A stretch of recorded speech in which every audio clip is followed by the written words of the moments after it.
विधान परिषद सभापती राम शिंदेंनी निलेश घायवळशी आपला कुठलाही संबंध नसल्याचं स्पष्ट केलंय।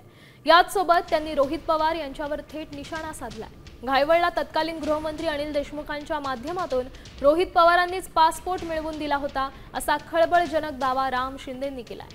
तर रोहित पवारांनी केलेले आरोप राम शिंदेंनी फेटाळलेत। सभापती राम शिंदे आज धाराशिवच्या दौऱ्यावर आहेत। खरं जर आपण पाहिले तर आमदार रोहित पवार यांनी त्यांच्यावर निलेश घायवळ प्रकरणावरून अनेक आरोप केलेले, त्यामुळे ते कुठेतरी चर्चेत आले होते आणि त्याच विषयी बोलण्यासाठी राम शिंदे सर आपल्या सोबत आहेत। हे रोहित पवार खोटे बोललेले आहेत, धांदात खोटे बोललेले आहेत, बिनबुडाचे आरोप आहेत, हे सिद्ध झालेले। जो पासपोर्टचा विषय होता तो पासपोर्ट कसा मिळाला आहे हे निलेश घायवळांच्या मामांनी सांगितलंय की आम्हाला रोहित पवारांनी सहकार्य केलं आणि तत्कालीन गृहमंत्र्यांनी तो आम्हाला मिळवून दिलेला आहे। मला वाटतं त्यांनी जे आमच्यावर आरोप केलेत, आता मी जे त्यांच्यावर आरोप करतोय याच्या संदर्भात माननीय मुख्यमंत्री महोदयांनी चौकशी लावली, चौकशीत निष्पन्न होईल। आणि 2020 साली कोणाचं सरकार होतं आपल्याला माहिती आहे, महाविकास आघाडीचं सरकार होतं, गृहमंत्री कोण होतं आपल्याला माहिती आहे।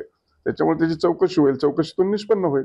असं विनाकारण एखाद्याचं नाव घ्यायचं आणि सनसनाटी निर्माण करून प्रसार माध्यमामध्ये, समाज माध्यमामध्ये न्यूज आणायच्या एवढाच उद्योग हे भिनासलेलं व्यक्तिमत्व म्हणजे आमदार रोहित पवार आहेत। त्यामुळे कुठलंही त्याच्यात तथ्य नाहीये आणि हे बिनबुडाचे आरोप आहेत। बालाजी सुरोसे, साम टीव्ही, धाराशिव।